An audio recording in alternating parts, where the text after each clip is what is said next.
Welcome to the Unlock Your Culture webcast, a monthly discussion about preserving traditional fire service culture in the modern setting.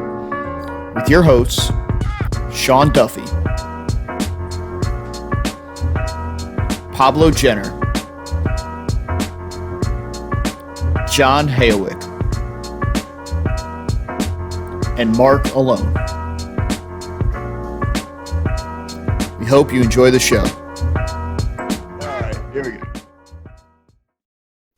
All right, everybody, welcome. Unlock Your Culture webcast, episode number 18. Tonight, we're going to talk about managing expectations. So, as always, Mark Alone. I got my co-host, John Hayowick, with us this evening.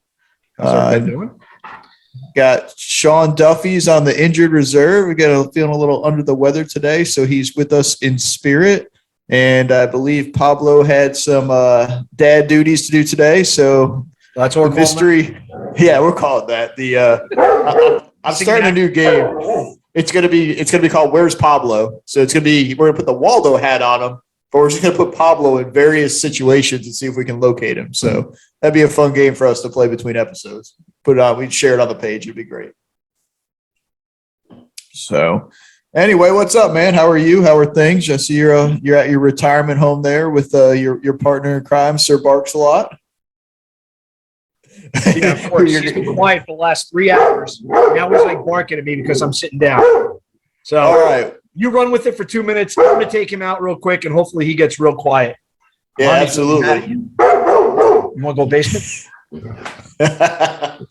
So hopefully John comes back and his dog doesn't, walk him off the mountain or something. So I hope everybody's been doing well. I know we're 2 months, I think, since our last episode. We meant to get together in July, and it kind of life caught up as usual. So on my end, everything's been going pretty good. Just work stuff, home stuff. Kids are back in school already for me, so kind of get back to the normal grind. So I know last episode, we kind of ended on going down this rabbit hole of expectations and kind of how they played into managing the seasons of our career, which I think was a phenomenal chat. And I think this will be another one as well. We've got some great people with us live tonight who have a lot of experience in the fire service and life in general, who I think are going to have a lot to share.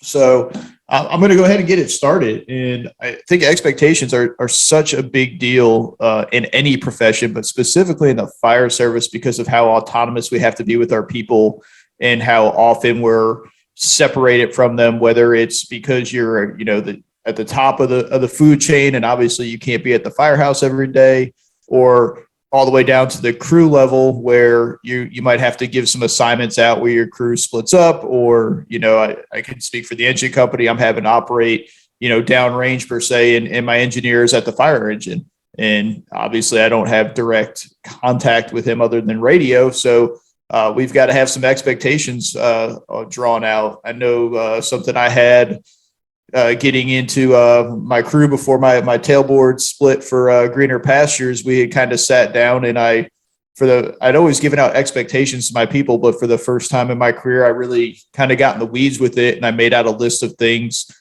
based on call type, because it kind of occurred to me that what I want from my driver on a CPR is much different than what I might need on a structure fire.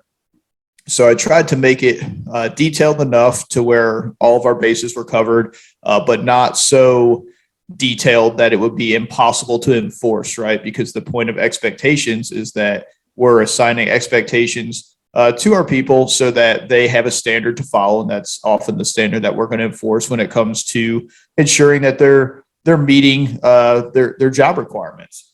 So as I sat down to kind of figure out how to go about talking about expectations on this episode, I kind of made a list, and then I actually decided with John before we started that I was going to invert it. So my list started with individual expectations to crew expectations to the department, and then ultimately to the fire service. But I don't really know that you can discuss expectations in that order, because I think in our profession, it's really the big fire service that starts those expectations, because when you're in the outside looking in, that's pretty much what you have to go by, right? And I just did a podcast a couple of days ago, and this kind of came up. I was talking to Pete Matthews from Firehouse Magazine, And he had written an editorial recently where he discussed the backdraft poster and how we kind of sell that image to prospective employees and volunteers, and how what a disservice that is, right? Because what expectation do we kind of set with that stuff? So if you guys got some comments, you want to unmute, you want to type in the chat box, that's cool. But I'll just kind of ramble on a little bit here about the expectations as I see it of the fire service, and hopefully John's dog will let him come back here in a couple minutes and he can save me. But my big thing with right now, there he is. He survived the walk number 2. So I just kind of gave a background, John, of kind of the thought process and how we got here in my little view. So I'll catch you up here in a little bit. But when we talk about the bigger fire service, as far as I'm concerned, I think what hurts us right now is that the expectations are so broad and wide. We've went from becoming a scalpel for very specific issues to the all hazards approach. And anybody who's heard me talk about all hazards will probably think that I'm pretty disgruntled with it and I disagree with it. And it's really not the case.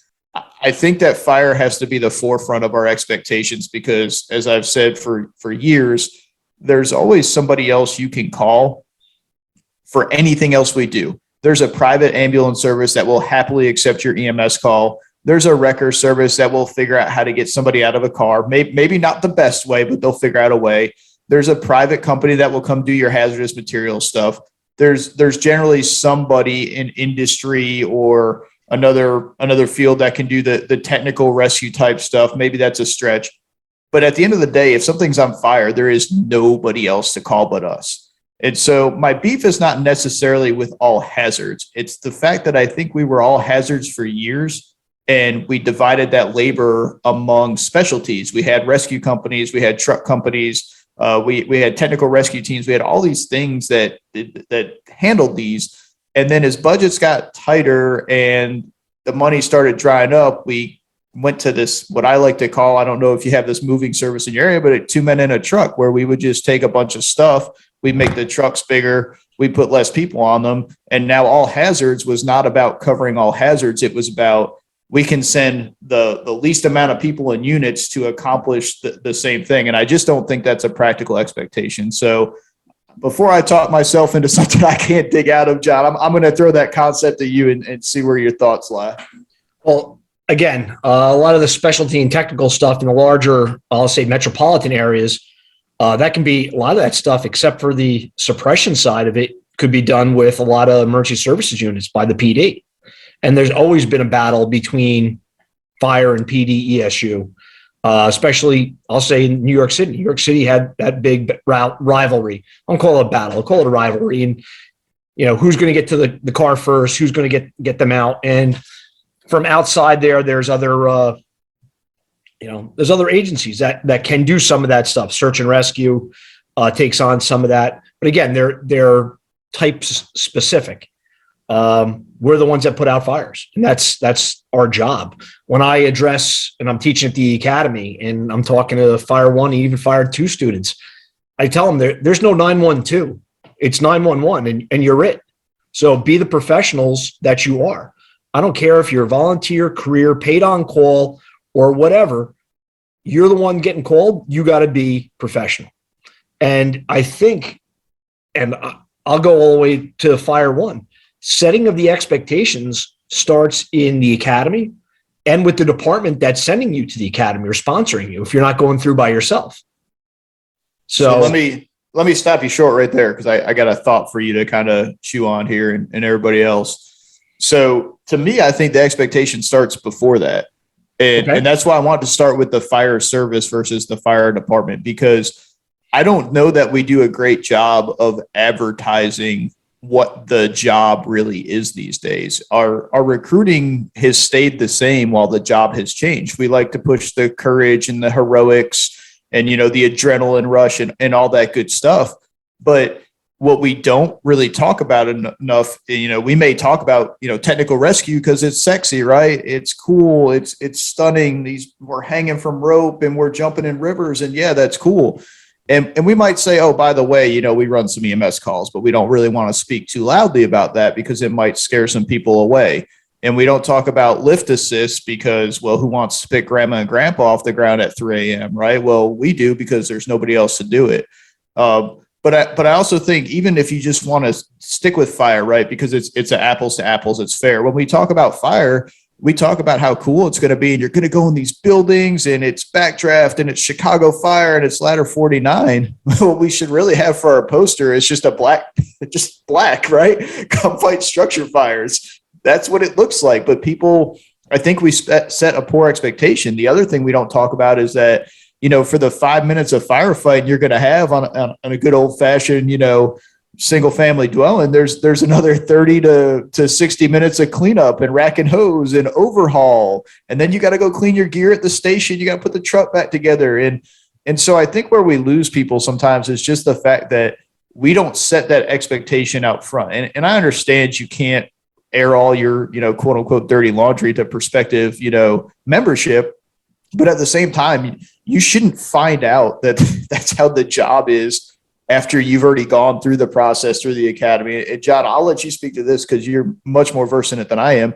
But even training right at the academy, I've laughed about this. I've pissed people off with this for years. But how pathetic is it that in 2022, we are literally still telling people in their initial training, don't worry, this will get you to pass the test, and then you'll really learn how to do it when you get to your fire station. And if we can't recognize that has fucked up these expectations, that I don't know how we're going to get it. So you're right. This is for the test. Once you get out, this is how you really do it. Right? I know Mike could probably speak on this, but I don't want to put him on the spot unless he wants to talk on it. But you're absolutely right. We tell these guys, hey, this is what you got to do for the test. But in real life, this is what happens. And we sort of set ourselves up. I'm going to just go back a little bit regarding the fire service. I would say a large majority of the people joining the fire service probably have somebody that they know that has been in the fire service. So they've gotten a little bit of the taste of it and what it's about. If it's not a direct family relative, it's maybe a friend or a colleague in a different job. That has most people don't just accidentally end up at the fire department, right? They're not strolling down the road and like, oh, look, the fire department. I was just, while you were talking before, I just went on and Googled FDNY recruitment, and or I said firefighter recruitment, and a couple of the posters popped up like lifetime insurance. They're hitting with the bennies right off the bat with some of this stuff, but they don't tell you about, hey, you're not going to sleep well. Hey, it's increased cancer. Hey, your spouse and you probably won't you'll be at odds a lot about your job or volunteer. It is what it is. Hey, you might be at your kid's birthday and have to go in the volunteer service pickup. That's a choice. But again, nobody's really talking about that, because they Hollywood everything up, and they give you for a career side, they give you the bennies package, because they can't tell you that, in 30 years, you're still going to have nightmares of, or you talk about a call and you get chills that run down your arm. I had a buddy of mine up here that we started the volunteer fire service together, and we retired our career department together. He was just only a couple of months before me, and we were talking about a call that we were on, and just, it's over 22 years old, and I get the chills from that call. And it's interesting that we don't talk about that. I know, the kindler, gentler thing going on now and working towards PTSD and family involvement, and Michelle has done a phenomenal job regarding bringing that to light with, the family support unit. And, my wife, Amy's starting to get involved with that. So that's just something that's great. But again, we don't do our members or the recruits the proper service by giving them the full explanation of what's potentially out there. They may get that in the health and safety lecture, like four classes in, because obviously they get the orientation as your first class for Fire One and stuff like that. But again, it's not there. But again, you have to set your expectations. At work, when we were doing our PT in-house, we set our expectations of, you're going to be physically fit. You need to be. again, once getting out of the academy, there's no physical test standards in my volunteer department and my career department. It's on your own. And the reason for that is we just don't have the funding, and the insurance companies haven't gotten involved enough to the point where to incentivize working out. So yeah, and it's so crazy to me. I've spoke about it. I feel like a broken record sometimes because I can never remember, what was talked about on the phone versus what was talked about in a public forum. But, exactly. The fact that we continue to be, and if somebody knows another one than just the fire service, let me know. But I don't know of many or any other industries that expect you that all of your training will be done, for them pretty much on duty. I know law enforcement, they come in, on their day off, they're paid for it. EMS CEUs are usually paid for off duty or you have to attend it. But we just have this weird belief in the fire service that because, we have all of our equipment at the station every day, that'll suffice, what we can get done. And I mean, you look at now, John, I mean, you and I have seen it all over the place. You have people spending their own money to remain proficient in a job that somebody is paying them in some way, shape, or form, whether they're volunteer or not, or career or not. You're expected. It has devolved to the point where we expect you now to go get your own training. And there's still departments out there that'll send you, but it's not nearly enough. But I just don't understand why A, we don't have more money for it, and B, why we're not selling it to get the money for it. And I know money's tight and the pie is only so big, and I'm not a fire chief, so I'm not even going to go down that road. That is something I would like to see change towards the end of my career. Chief, tell us how it rolls, brother, because I know you know about this. Well, and I posted something just the other day about this when you put up a post, and it's kind of gotten frustrating because as a guy who started off as a volunteer and became career and worked up through the different ranks, what it boiled down to is you got two sides of the pie, right? And the first side is the pie of everybody that has the passion for the job, and they will do training on their own time and dime, right? That's a guy like me.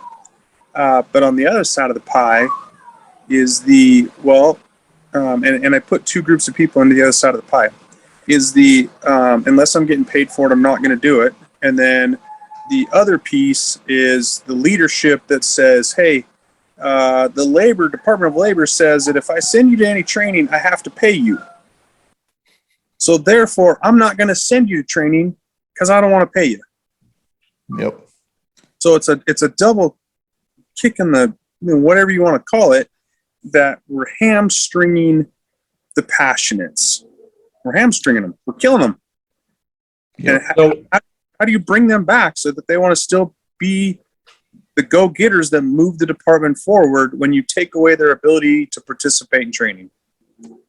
Yeah, I wish I had an answer. The only thing I'll say to what you said, though, is that it's odd to me that we balk at the fact that people say they won't, well, if you're not going to pay me, I won't go. Now, when I was young and single, or even when I was young and married, didn't have kids yet, that never affected me. But now I understand why people want to be compensated, because you are away from home. I had to go through this when I started teaching. I would go teach for free anywhere. I do this for free, or I do plenty of stuff for free. And it took some really good mentors to explain to me that your time is very valuable. And when you're away from your family in any capacity, you're not being compensated for you necessarily. You're being compensated for your time away from them and the things that you would have done with them, or the other obligations that you've put on hold to do this. So I don't think we should villainize people that say, hey, I want to get paid if we go. And I understand what the labor's laws say, but the flip side is just what you said. If you can't afford to pay people who actually want to go, and so now you can't send them any other way, how do you bring them back to the table? And I think the answer to me is just you get like every other profession and you just fund the training. The expectation should not be, oh, well, we're the fire department. You guys will figure it out. You figure everything else out. You shouldn't have to figure out how to go learn how to do a job somebody hired you to do. Until we get past that, we will never fully grasp how just crazy that is. So I see John's laughing already. I see the side chats going. There was somebody that popped something up, when it was about research, and it's really funny because, how many in here are EMTs or paramedics, right? You got to have your refresher hours. You may not get those when you're on duty. You're going to have to go take a class. If you're paramedic, you have ACLS and PALS and PHTLS. You may not get those on duty. You're going to have to go take a class. And it's kind of a double-edged sword, because on one side you want to say, hey, wife, I know this time sucks being away, but at the same time, if I don't do this, and this, then it's my livelihood, which supports the needs so you can go shopping, put groceries on the table to pay the bills. And it's a double-edged sword. And I think what you have to do, and this is something I'm certainly learning even more so now that I'm injured, for the next 3 months, right? It's a balance. It's a balance. Mm-hmm. And it's going to ebb and flow. When you're young, it doesn't ebb and flow. It just goes, because that's what we want. We want that job, right? We want that job. But when you got a marriage or a house or kids or commitments, then it ebbs and flows. And I'm kind of in that spot now where it's on some side it's slowing down, but on the other side it's driving forward, and there's still more out there to be done. But I think you have to just take that into context. It ebb and flows. And I think you and I talked about this before, Mark, once. You have 3 groups of people in the fire service, right? If you remember that, I said you have a paychecker, you have a fence rider, and you have the passionate. And depending on who you're hanging out with that day is going to depend on what you get in return. If you got a fence rider who's on your shift with you that day and they're hanging out with the paychecker, you're going to get 2 paycheckers. If they're hanging out with passionate, they're going to get 2 passionate. And make the best out of it that you can. The unfortunate part is there's never going to be a perfect solution to this. It's finding the solution that works for the time being. The other thing I'll throw out real quick, if we spend as much time and money on training that we do on the response, maybe we'd have more people wanting to participate in training, because we spend a hell of a lot of money on response, apparatus, PPE, initial recruit academies, and then we just hope that people train when they're on duty. That doesn't make sense to me. Doesn't make sense to me. But the other part of that is the first thing that gets cut 9 times out of 10 out of budgets is right from training, which is a kick, and I know there's been a lot of conferences out there lately where guys are actually putting up extra money and doing sponsorships or doing, I'll throw out Kurt's CFT 100. I've sent so far 3 different people to Kurt's classes. I've got another one of my younger guys at on my department. Stop. That's. Oh man, that's great. It's going to be one of them nights. But I got another guy that's going down to Water on the Fire in 2 weeks. And again, that's how you try, and that's how I've tried to bring the passion about. I was lucky enough to have a couple guys get down to the North Florida Fire Expo, and we did it here. We sent Caleb. Yep, Caleb. That's absolutely right, and we did it here. And by sending 3 of my younger guys that I talked them into it, they spoke it up to other people. So you got to make that sort of that contagious and get those fence sitters to fall onto the right side, not to the other side. But again, it's difficult. I've paid for a ton of stuff. I come from a small urban department, and there wasn't money for me to go out. Luckily enough, I was a volunteer fireman, and sometimes the volunteers had funds. They would send me out to FDIC, but I would say 85% of the time I'm paying my own way just to be there. And again, I'd teach for free like Mark. Just, hey, even if they could just put me up or something like that, or get me to the show, it's one of those things. But again, having the passion for it and knowing the expectations. I'm going to throw this to Chief Allura. How do you guys in South Florida set the expectations for the people coming into your school? How do we do that in South Florida, Chief? I raised my hand because we're having on mute conversation about we're not necessarily in agreement with the things that are being discussed right now. Just good. Bring it up. Let's talk.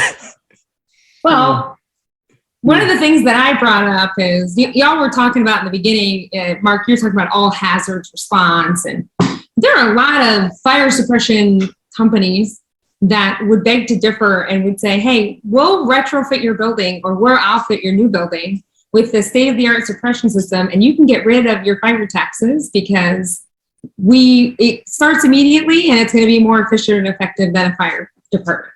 And it happens down here all the time with these construction companies. So I think it's important to recognize that there are people who would want to come in and take that away from us if they could. So that's fair. But their track record shows that they still require us to come finish the job. But I agree with you because as technology improves, it's a very real possibility. Yeah. So it doesn't necessarily eliminate the need for the fire department, but it certainly does eliminate the need for the number of people, the number of equipment, all of those kinds of things. Right. And it's just an alternate perspective. And again, That's fair. buildings with sprinkler systems burn. You take a look at any of the Avalon style buildings, the class 5s, multifamily dwellings, the condo complexes. We'll go back to my big fire that we had in the end of January. Yep. That was a sprinklered building, and this building just took off like a rocket, and it took X amount of people because of the chemicals and the size of it. And listen, this thing was almost 2 acres big, the building, and 3 stories tall. So, well, again, and to the point though, like it's valid. And ironically, what comes to mind with me is that the biggest opponent of those is not the fire service. It's the builders because they don't want to add cost to their building. So while the builders work against us in many ways, in this instance, they almost kind of work for us. But no, it's a great point. So that is fair. There are other people that will attempt to do fire suppression. It's just not quite there yet, to me, widespread enough to where you could take us out of the equation and it would get done. Why don't you throw EJ under the bus, or I'll do it? Wow. Because I know he's got a suppression class and he talks about building systems. Do you have a cost factor that you know of, like per square footage, that you can explain how much it would be with the different type systems? Yeah, I mean, I don't know it off the top of my head, but I mean, it's a lot of times, especially early on in a project, that's all, any cost estimator worth his salt knows based on the type of construction and the system, how to square foot cost it. Not to kind of take this conversation sideways a little bit, but something that's been bugging me for a long time, like with the residential stuff. I have a neighbor, between the two of them there, he's a realtor and she was our state rep. We've had this conversation, being a firefighter and working in engineering, I'm all about fire protection systems. And as a realtor and politician, they both are opposed to it because it drives construction costs up.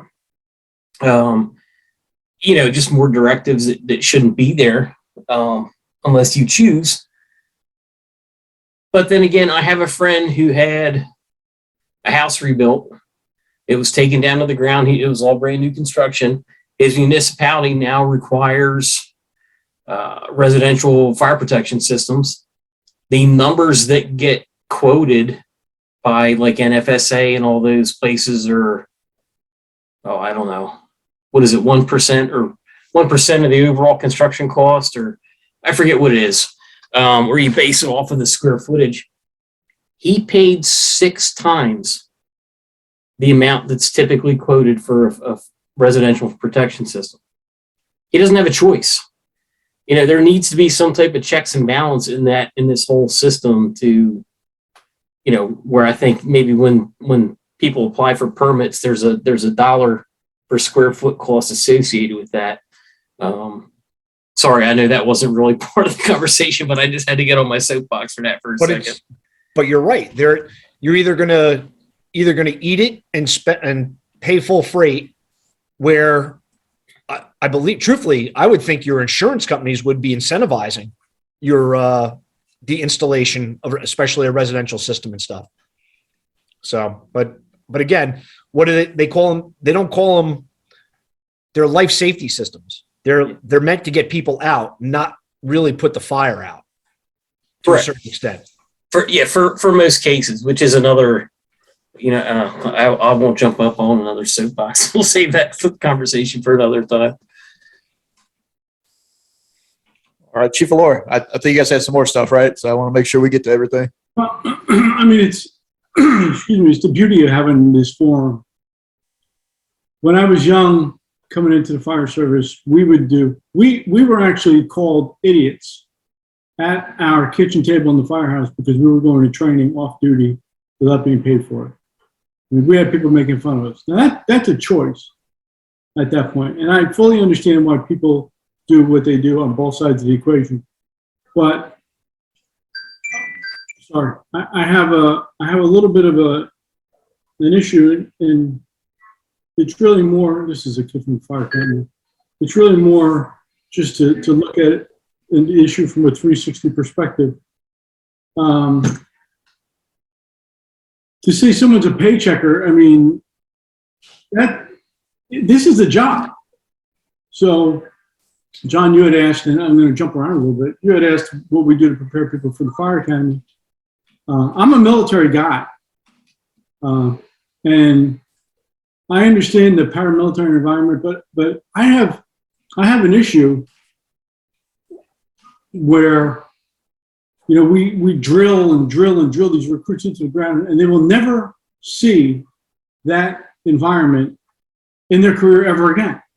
The only time they'll see that, like when you do that in the military, granted, the military, it gets more lax after boot camp, but they're training you for a different mission that way.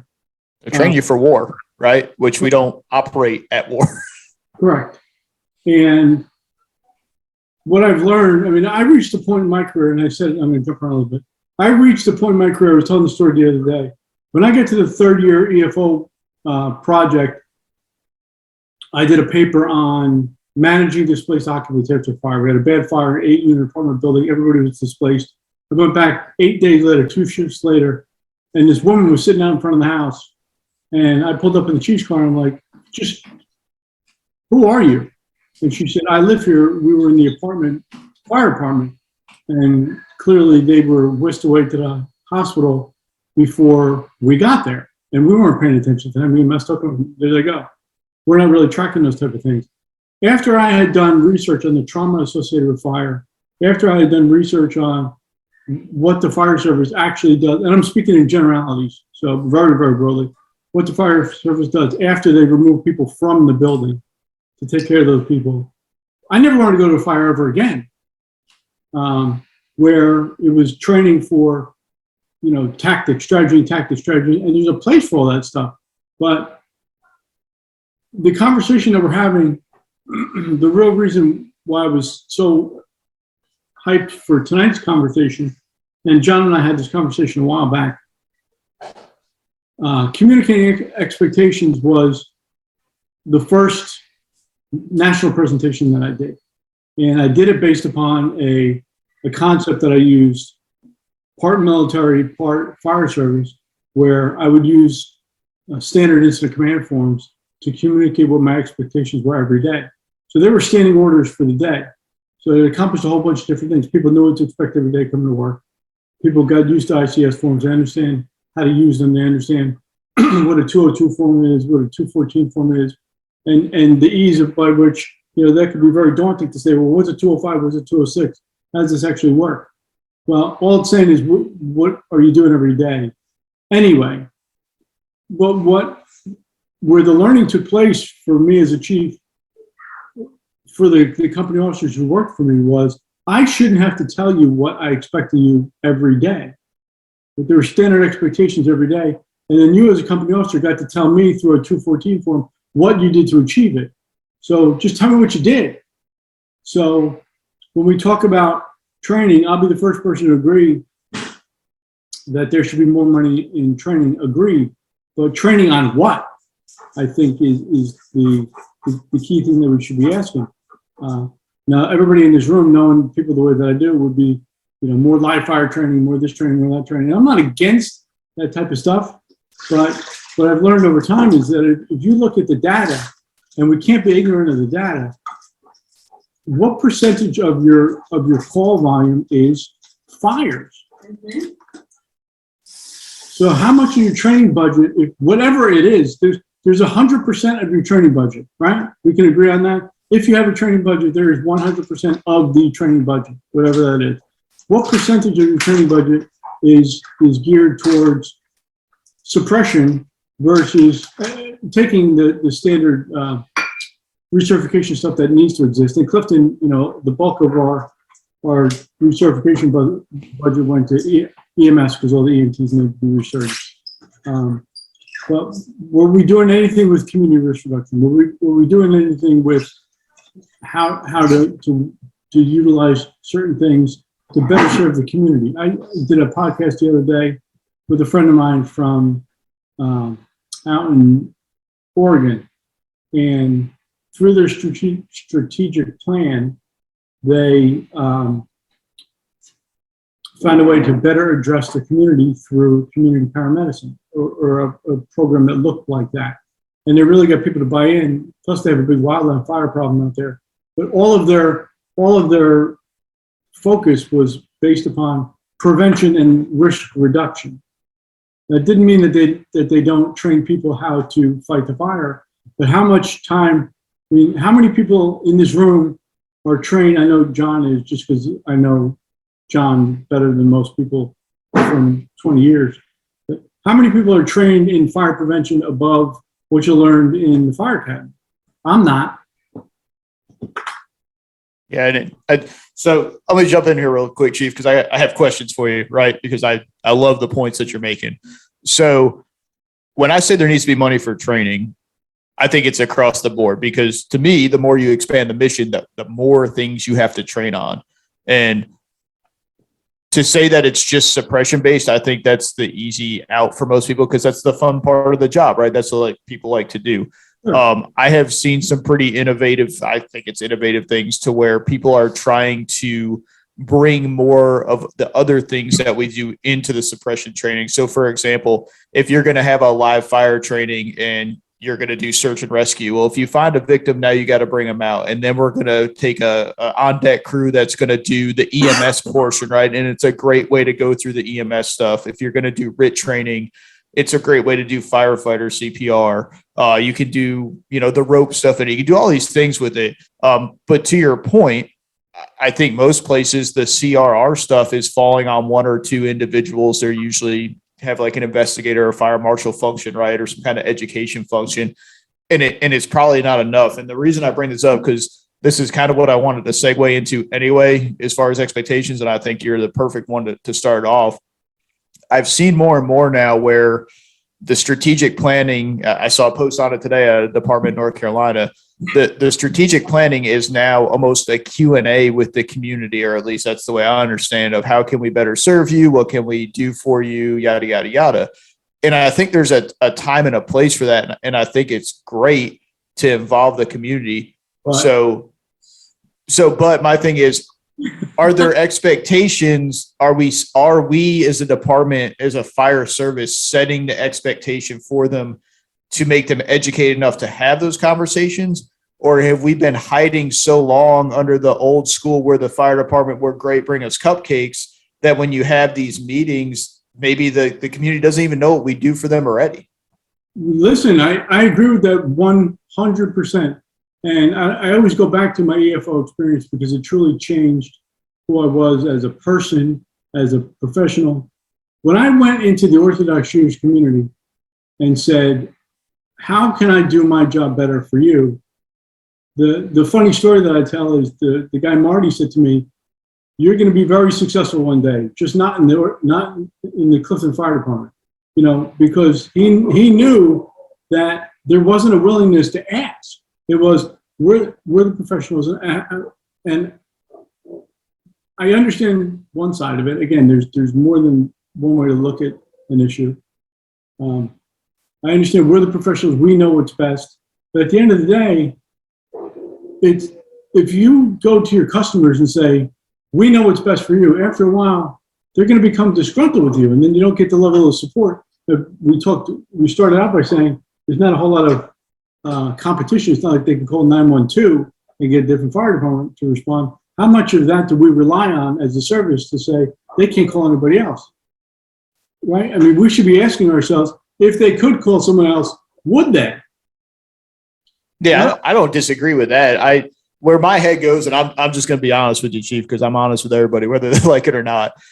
I have a fear that at some point before I hang this up for a living, we will expand the mission so greatly that we won't be good at anything that we do. And I just wonder when you bring it to people, and I'm not saying the community is not educated as a whole. I'm not saying that there's no way to educate them on what we bring to the table, right? But at what point can you not absorb anything else? And so my example would be this: if you're at a community meeting with me and I'm the representative of the fire department, I'm like, hey, what can we do to better serve you? And it's, oh, well, and I'm going to use something crazy off the wall to prove a point. It's an elderly population. If you guys would come cut everybody's grass, the neighborhood would look a lot better. And we know you're just sitting down there washing fire trucks and cooking out because we see you on the apron every night. So don't tell me you don't have time. And it's my tax dollars at work. I don't really have an answer to tell you no, right? Because from your perception, everything you said is true. So you have much more experience in this realm than I do. What is the stopgap that stops us from getting so far in over our head that we can't do anything we do well? So what the example that you used is not silly. It's silly in that it's unrealistic, but it's not really unrealistic all that much, because you can substitute it for something equally silly that's real. I see you, John. Let me just finish the thought. If we can't explain to John or Jane Q public, if they're asking that question, what do we automatically know? We suck at selling ourselves. They have no freaking idea what we do.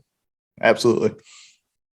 And, the example that I use, and then John, I promise I'll shut up. The example that I use is how many people have gotten frustrated by the person that you're driving behind and they hear the siren and don't get out of the way. Like, don't they know? I've screamed and punched the steering wheel driving an engine. It never dawned on me until I got up to that executive level where I said, this person, the last thing on this person's mind is the fire department. The last thing that's on our mind. How ingrained are we in our community? And that goes back to, and not to beat any particular drum, but that goes back to recruitment and retention and all the other stuff, which is your community reflective of the community that you're serving. And there's a reason why all those initiatives are coming to light now, because there is a crisis in the fire service in terms of serving the community in a way that is effective and efficient. I'm done, John. No, that you're absolutely right. My city has done more things as a community outreach.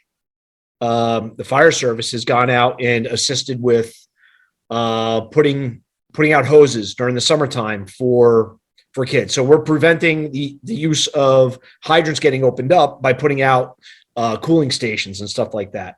We've done that. We've assisted with our human services department, where we dedicate a company on Fridays, and we were picking up homeless people and getting them to the shelters for showers and insurance, like sort of like a health check on Fridays. We've expanded our service based on the need that was founded by either the mayor or some of the admin. And again, the fire service always responds. We don't say no. So we do become an all hazard or a service-based industry. It's not crazy, because if you go back to look what, Chief Bernasini. All right. Hey, of course, guys are going to go back and help Mr. and Mrs. Smith. There was a call and something happened, and hey, he had a heart attack in the middle of his cutting his lawn. All right, EMS came, transported him. The engine company stayed and finished the lawn. That's that service aspect of it. And again, I think it goes back to your mission statement of your department and how you put that forth to your community. And how do you communicate that? Do you get that information out there? That's one of the biggest things. The more we're out there, the better we're advertising in a positive light. Yeah, I think you're onto something, but you know, I'm always that guy. I'm the half empty guy with the glass, right? That it's cool to go do stuff like that, and I'm not knocking anybody that does. I've done similar things in my career, but since we're talking about expectations, at what point does that stop being above and beyond and start being the expectation that anytime you call 911 while you're doing something at your house, the fire department should finish it for you? And I know that seems so far fetched, but that's where you go. And I guess maybe to try to, I don't know, communicate my point a little clearer is that, again, like I said in the beginning, I don't have a problem with being all hazards, but I think at some point the expansion of the mission has to come, the expansion of the fire department, because operations cannot absorb every new thing we have to do. And I understand that we're not busy all day, every day. I understand that the fires, by data are down, but in some ways we exist to be an insurance policy for when those things do happen. And if all of our spare time, all of our time is taken up doing all of these other things, which are technically non-emergency functions, we're not there yet. But when does that pendulum swing the other way to now, it's taking longer to respond to these other things? I don't know the data in and out. Personally, I'd like to see a little revamp of our data collection, especially on the inverse level, because I think it's due for an upgrade just by somebody that puts in these codes every day. But the data shows that fires are trending downward, right? But also that civilian fatalities and injuries are increasing. And so while I think we can absorb other things, and to your point, Chief Alora, we absolutely should be out in the community. We should be asking if there's any other ways we can better serve the public. But I think the bigger thing on my end, from what I've seen in my career, and I think it also depends on where you worked and what region you live in, but I think that communication with the community, it should start with us. It should start with learning how to better communicate what we already do for the community. Because I give you an example. The department I used to work for was primarily volunteer. When I started, I was one of the hires to fill in stations that were understaffed. And 10 years later at that department, we would be at the grocery store and people would say things like, oh, I haven't paid my subscription this year, because it was a subscription-based fire service 20 years ago. They didn't even know we were a career department paid for by a fire tax. So obviously we didn't do a good job of communicating it. So I guess from my thing, and again, I don't know, I know I don't have the experience others have, but I just, for the outside looking in, it seems like we need to improve our communication far more than we need to start trying to look for other things. I think we do a lot more than we tell people that we do. What you're describing, Mark, is community risk reduction then, right? So if you want to change your culture to understanding that you need to be proficient at the job, right, at putting out the fire, okay, but the fire service, the culture and the communities and advancements demand that community risk reduction is the wave of the future. How do I prevent the fire from happening? How do I prevent the person from getting sick and calling for the rescue? How do I, and that will become the product, Eleanor, that will become, sorry. It's dog night on the Unlock Your Culture webcast. That will be the cultural change in the future, is stop thinking about all the amazing ways you can put the fire out and start thinking about how we can prevent the fire from happening in general. And that's what you're talking about, is community risk reduction. I'm not against it. I just, like I said, I wish we would expand to accomplish that role instead of trying to say, oh, 2 men in a truck, by the way, in between your 7 other disciplines in training and proficiency, could you go out and educate the public on handrails and sidewalk cracks? It's like, what point does it end for? I don't think it ends. I think, because I had built it for my department, I think that it becomes tailored to the specific community, right? So I work for a really large department. We happen to be accredited. So I had all this data, and I went on to US Census reports and went into calls and like, what is predominant in the north end of the county? What's predominant in the south end of the county? And just, you create the community risk reduction based on these pockets of communities within your territory, so that you're not educating on things that is not prevalent in that area, but you're focusing on the things that can help reduce risk by specific demographic and area of that community. So it's funny you brought Because if you look at, I'm going to just throw in here Mark on this, and this is perfect. This is great. I love this. If you look at the NIOSH top five, what is always the number one thing at the NIOSH top five? Anybody know? Communications. No. Improper risk assessment. Oh. Improper risk assessment. Communications is in the top five, but the number one thing that they put out always at the top of the list is improper risk assessment, right? So if you do station-based risk reduction, Mark, you're probably doing it, you don't even know it. You're driving around, see stuff within your jurisdiction or your first due area, and you're like, oh man, I know we're going to start having fires here. Look at all the dilapidateds we got, right? Oh man, we're going to start having more EMS calls here because look what everybody's doing. They're moving all into these single wide trailers. I mean, and really at the community risk reduction part, you pick it by demographic and by data, right? Like for my area, I have high complexity wildland urban interface. 2015, today was the day in 2015, we burned 85,000 acres and 114 homes and 3 people lost their lives. So you have to pick those pieces that are going to benefit you the most. You're not expected to be a subject matter expert on every part. We're just expected to know somebody who knows somebody to get us that next piece. That's community risk reduction. And I think the other part to do that is this is a piece that's missing. And I'm glad we got another chief on the horn here. But I think if we started involving the recruit academies and explaining to them what some of this station-based risk reduction is, what some of this community risk reduction is in the academy, then they would have a better understanding of why some of the things are the way they are, or why we need to do some of the things that we need to do, or why we're working with some of the community members that might be, like I sit on a tribal reservation, right? Huge problem with drugs, huge problem with alcohol, huge problem with fires, huge problem. So I have to tailor specifically to that culture my risk reduction.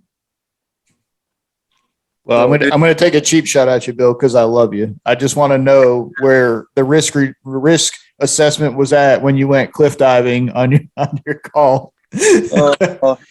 For those that don't know, Chief met Gravity in Gravity 1. He's going to be laid up here for a few months. So keep your get well flower baskets going. That's a great question. It's about manpower. All right. So I want to kind of try to flip this, John, unless you got anything else to add. I had something that just flew out of my head, but oh no, I got it real quick. For the company-based risk assessment, a lot of times when we were going into houses for, let's say we get a overcooked food or alarm activation, stuff like that, and we're in these multifamily dwellings, I was telling my guys, I said, hey, take a look, even if we're, again, single family dwellings, wherever we were at, take a look for 2 things in there, in the apartments or the houses: smoke detectors and carbon monoxide detectors. We knew that come right now in 2 months, we're going to start seeing an uptick in CO responses because the heat's going to start getting turned on. You know that stuff's going to start coming down. You can predict the calls that we're going to go to based on the time of year and the seasons and stuff like that, and especially for us up in the Northeast. So my big push, and it was always that way. I had a double line of duty. I had a double juvenile fire fatality early on in my fire service career, my volunteer department. This is before I got into fire prevention, and that was pretty much the spurring thing for me, because when we were doing the investigation, we found the smoke detector in the kitchen with the battery taken out, sitting on the shelf, and 2 kids passed away. And that was one of my big things that got me into fire prevention. Before I even became a career firefighter, I was working as a fire inspector for a municipality, and that was one of my things I told my guys when they were on runs, or if we went to an alarm activation, let's check to make sure they've got CO detectors that are working. Passaic was unfortunately the impetus for getting carbon monoxide smoke detectors into commercial buildings. We had a double fatal carbon monoxide in a converted heavy timber building that turned into band rooms. And they installed heaters into these band rooms, and one was faulty, and it killed 2 people. So state of New Jersey modeled their carbon monoxide commercial requirements based on that incident. So our big thing was the big push on that to our guys. That we do a lot by that and saying, hey, your smoke detector's working. Let me check it. Overcooked food, we're there for that. Hey, the smoke detector worked. Let's check your CO detector. Those are those things that I was doing at a company level. And when I became a battalion, I'd pass it on to my officers and say, hey, if you get a chance, do this. And if we started doing that with our guys and our rookies came into it, they started to do it as well and picked up on it. And I hope they continue to carry it forth after I retired. And again, that's just part of those things of risk reduction through at your company level. Yeah. And, to your point, John, I think, and pretty much to Michelle's point too, sometimes it's a communication just with the firefighters. A lot of the stuff we already do, but we don't call it what it's called now. It's kind of that case where, not reinventing the wheel, but, as things evolve, if nobody told you that checking your due for dilapidated houses and long lays was community risk reduction, you would have no idea. So you not even setting an expectation, just communicating, hey, we're getting into this, and here's a list of things you're probably already doing that we now want to quantify to move that mission forward. So one sec, Mark, I want to jump back in to, I think it was Michelle's level, and even the chief talked about it. We grab a lot of data, and you spoke on it. We grab a lot of data from NIFRs, right? That's great data there. It's a lot of negative data. I put in the chat the fire rescue survey that's out there. That is a great positive that we're starting to get out there, and that's showing that we're making rescues every day. X amount, you're going to be able to pull those numbers aside. I believe there should be a revamp of the NIFRs and get more information in there.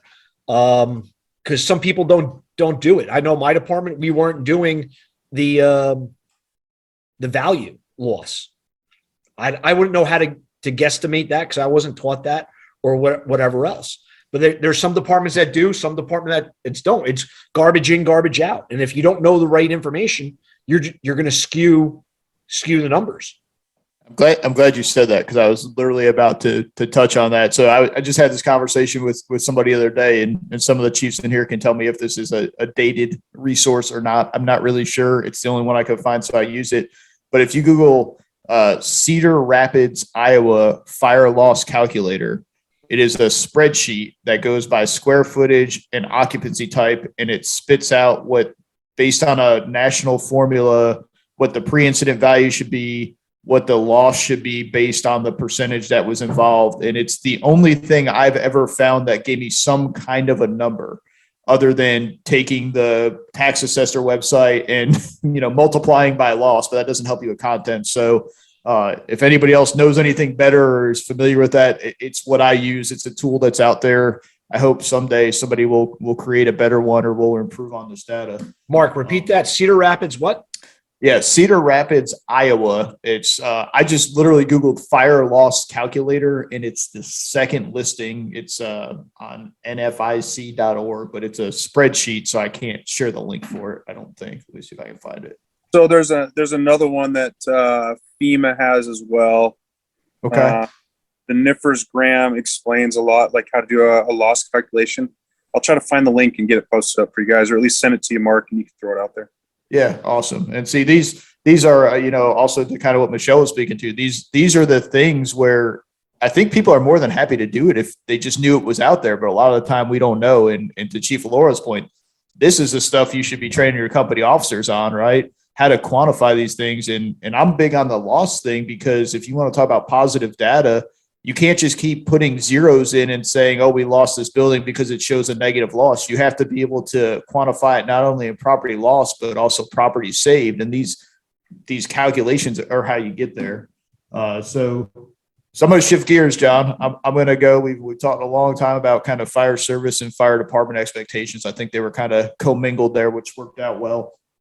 So now I want to kind of talk about crew and individual expectations. And if Chief Alora's good with jumping in here, I'm going to pick his brains first, because he he brought this up inadvertently earlier when he talked about his use of the ICS forms and communicating with his crews, which I wrote down because that's actually an amazing idea for somebody like me who hasn't seen an ICS form since ICS class.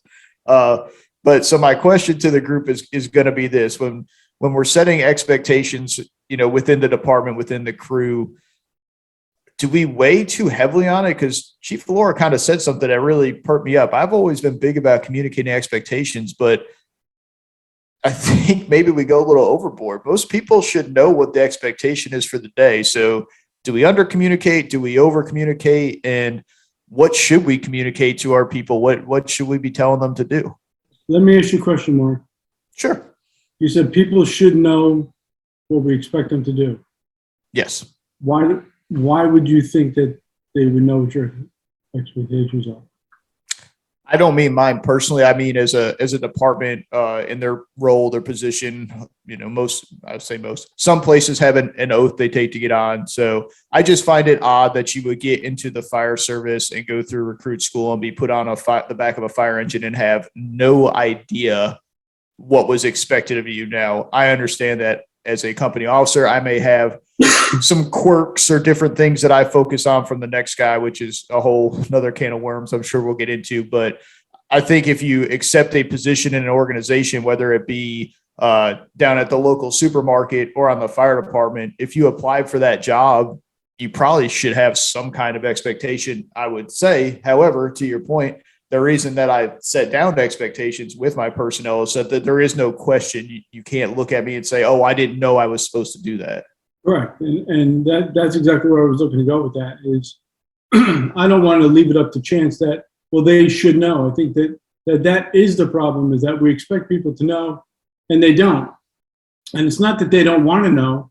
It's that we don't do a good enough job of communicating that to people. The concept of commander's intent or leader's intent, when I found out, when I first learned about that, really made a big difference to me, which is set people up for success. Tell them what you want them to do, and then empower them to do it.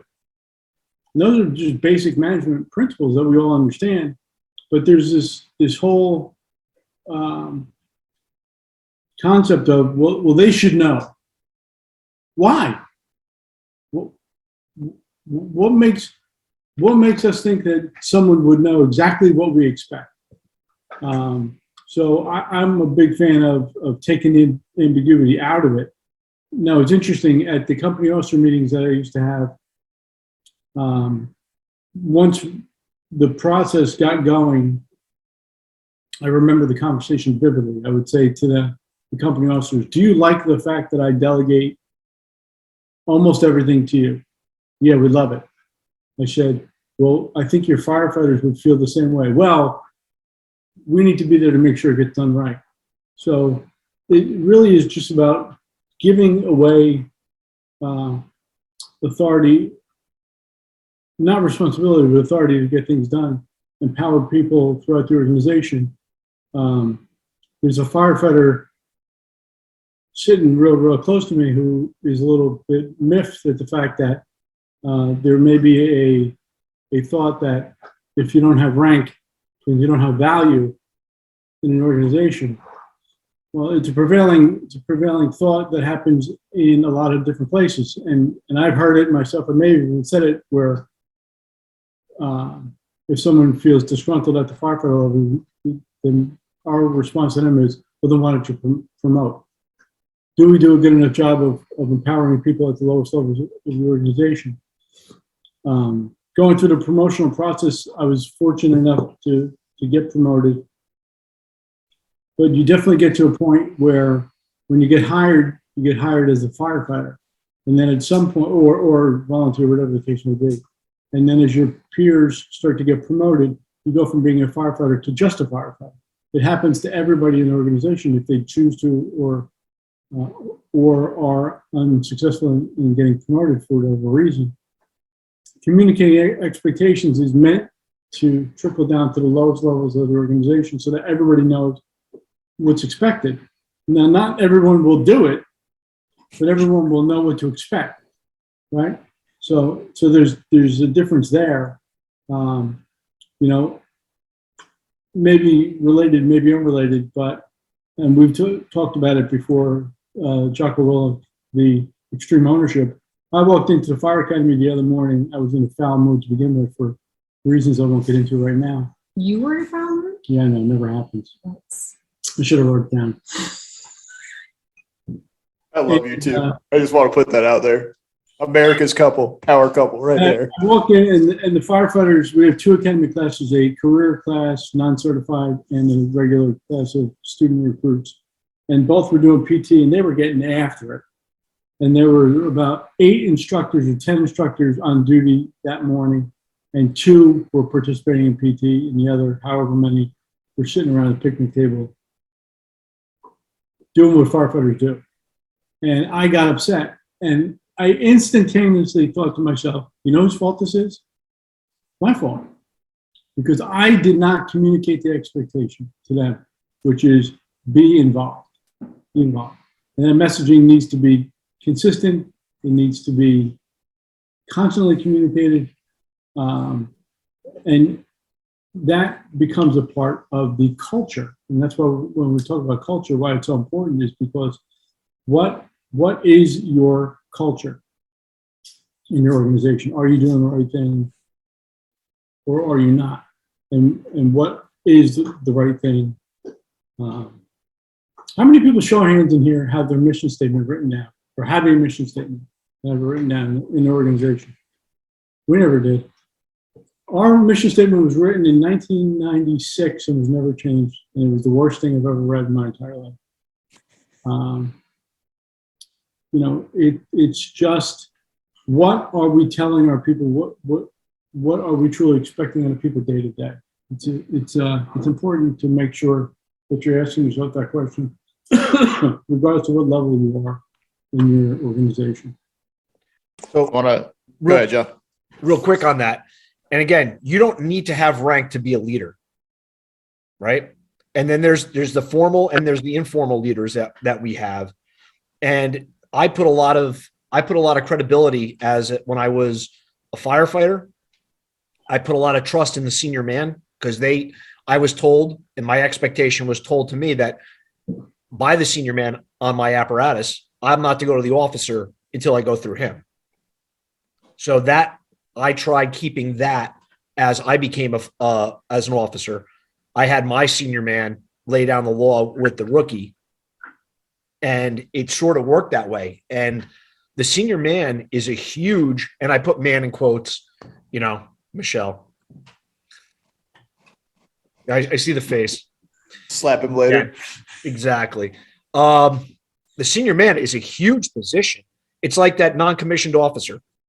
There's a guy that's got rank informally, but has the time and has the understanding of what's going on and will handle it.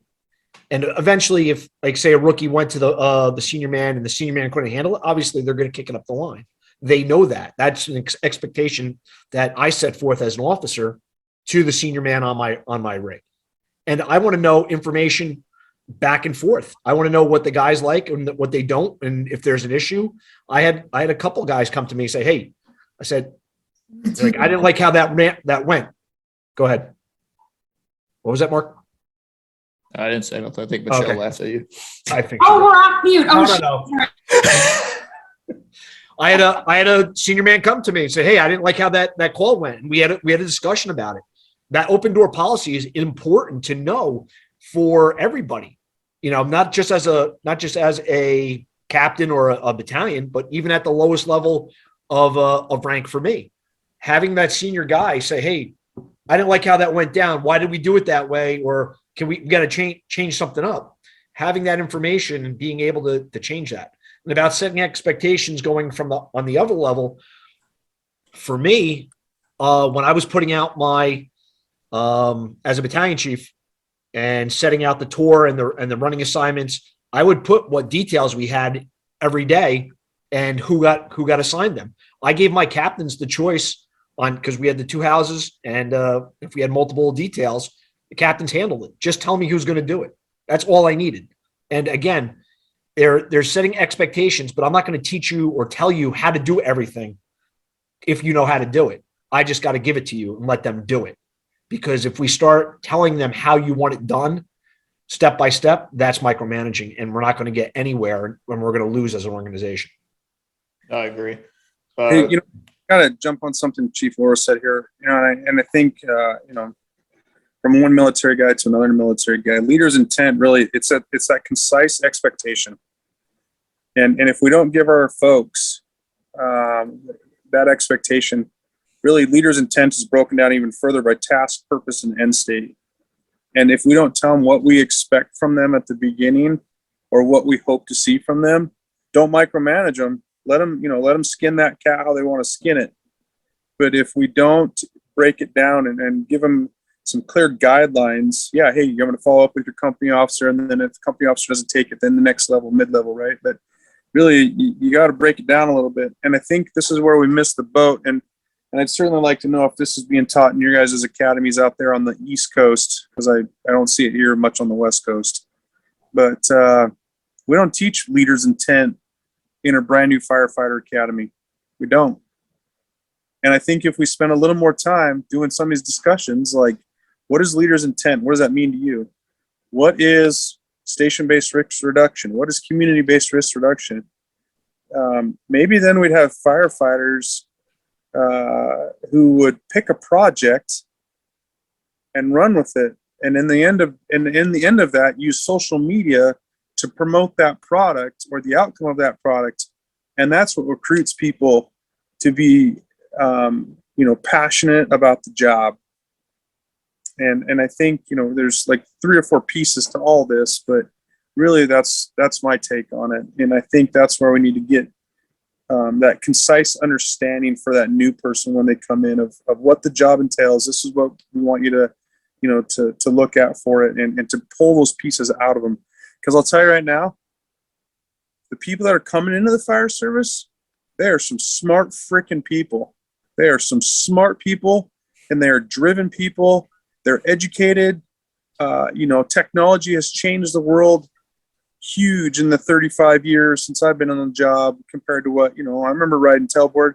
These kids nowadays, I shouldn't say kids, but these young men, young women, you mentioned tailboard and they don't know what that means, but the system and the service and the organizational mission has changed immensely in 35 years, and we've got to let them have a piece of that.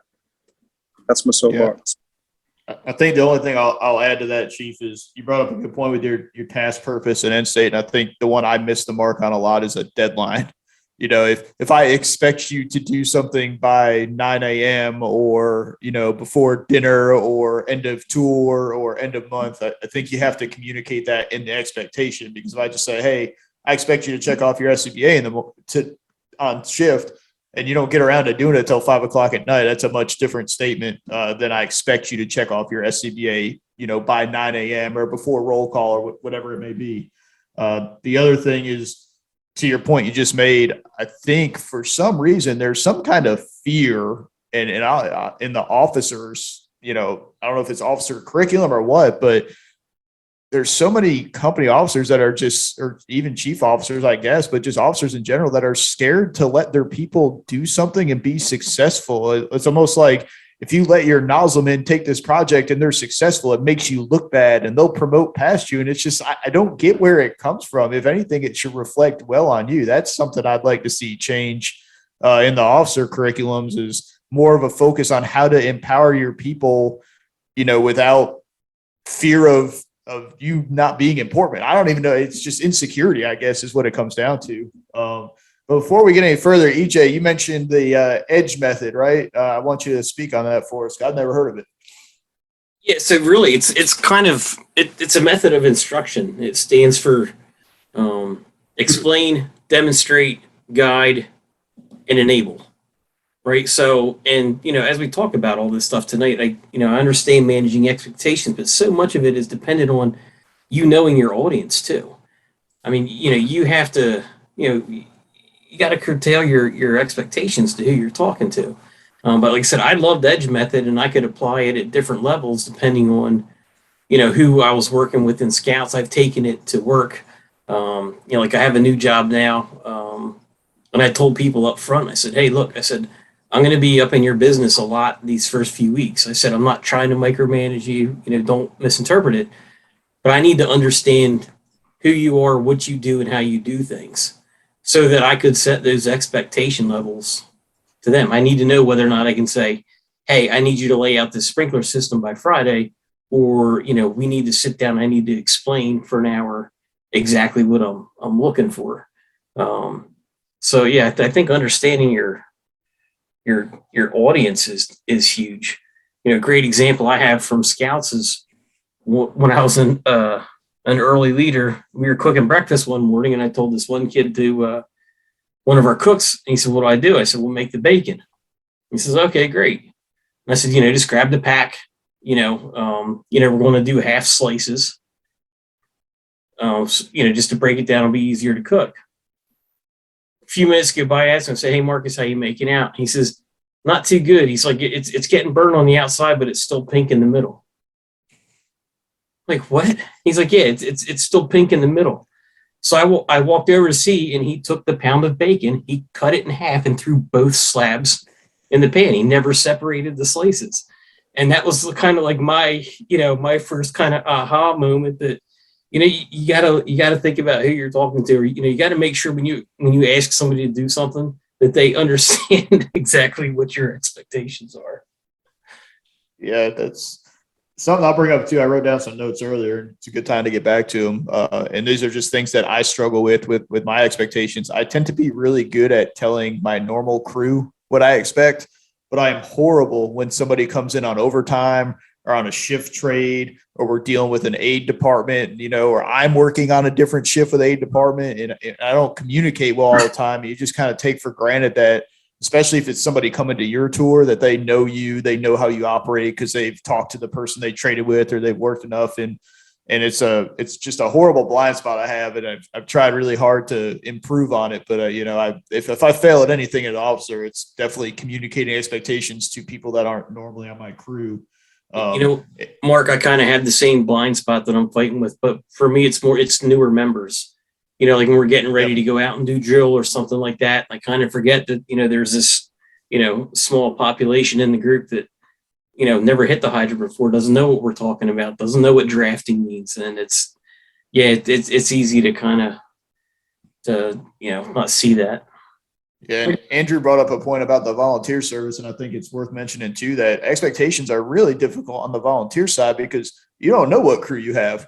You don't know who's going to show up to the firehouse a day be on your rig, and that's kind of where you got to just get comfortable with when you get on the rig, shouting things out to people. You got to look around the truck and say, "Hey, you're in that seat today. You're going to have the nozzle when we get there. You're going to have the hydrant," or, "Hey, don't forget, I want you to spot past the house," with whatever your expectation is, because not all expectations are about things that take place on the career side or in the firehouse every day. And man, what a, what a more challenging thing than being volunteer with a different crew, potentially for every call you run that day. Yeah, but you know what? That goes up too, because I learned pretty quick about how to manage my expectations of who was riding that right front seat. So I had to learn. We had guys up there that would stay quiet. We had guys that would just say, "Hey, we need vehicles power down." We had guys that would say, "Who do I have back there?" And here you have names, and he would assign tasks to specific people. So we had to know, depending on who's in that right front seat, we might need to be setting the game plan ourselves in the back. And that point is in the volunteer side, almost having a seat assignment, like you roughly mentioned, Mark. Knowing, and I know EJ's laughing right now because one of our earliest conversations when we first started talking was about setting seat assignments for each apparatus that goes out and stuff like that, and that helps to cut down on the amount of confusion or having the communication and everything else that has to go on with it. With somebody that's stronger, they'll probably step up and sit into that spot. And I see the chief's raising his hand. Chief Alores wants to talk, but go ahead, Mike. How about this one? And I failed miserably at this. I tried, but I failed miserably looking back. How good of a job do we, in positions of leadership, how good of a job do we do at meeting the expectations of those below us? We talk about, or even consider them, right? Right. We talk about telling everybody what our expectations are. I remember the company officer who was working in the firehouse that I worked in called up another firehouse and said, if you call up this firehouse in the morning and ask a stupid question, I'm going to kill you because you get the chief all riled up and then we got to deal with it for the rest of the day. You know, and I thought about that, and that's totally unfair for that crew to deal with somebody else's nonsense, right? But again, that's on me for letting that bother me. And looking back, there were 1,000 different ways I could have dealt with that better. But how good of a job do we do at meeting the expectations of the people that are below us? And how much does that contribute to organizational dysfunction when in positions of leadership we say, but we don't do? So Mike, to talk on that, as a chief and actually as a captain, I used to have meetings with my other officers. So in my house, as a captain, I had 2 lieutenants that were in my house, and I talked with them and we'd have conversations. But as a battalion chief, you have to have those chiefs meetings with your company officers and say, hey, leave it open. You know, check your egos at the door and have open conversations. And, you know, if you're going to take a shot and if you screwed up, hey, you take it and learn from it. That's how we improve. If we know it all, and we're never going to improve. Again, it's the small mistakes where we learn and capitalize and gain from is where we're going to see the most growth. What if you communicated with everybody and not just your company officers as a chief, right? Like I had a battalion chief come into my firehouse years ago. It was new. And he sits down at the kitchen table and he tells us, because we cover into the Everglades here in Florida, right? So we have that area out there. And I was at one of the most furthest west stations in the area. And he came in, he sat everybody down and he says, hey, we're opening a station, you know, so many blocks further west than you. We're going to put a fire truck in service. So I said, why you put a fire truck in service when the rescue here runs an average of 22 to 26 calls a shift? Why would that be your first choice? My company officer sitting at the same table as my battalion chief turned to me and said, because we're a fucking fire department, that's why. And that was his response.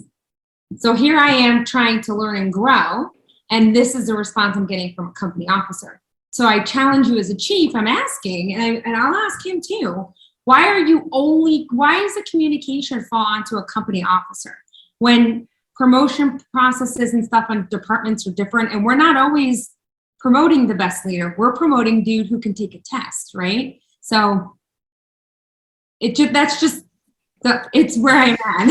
So to your point, Michelle, I expect I would expect criticism from my officers to come up from their guys to them, to me, like the chain of command.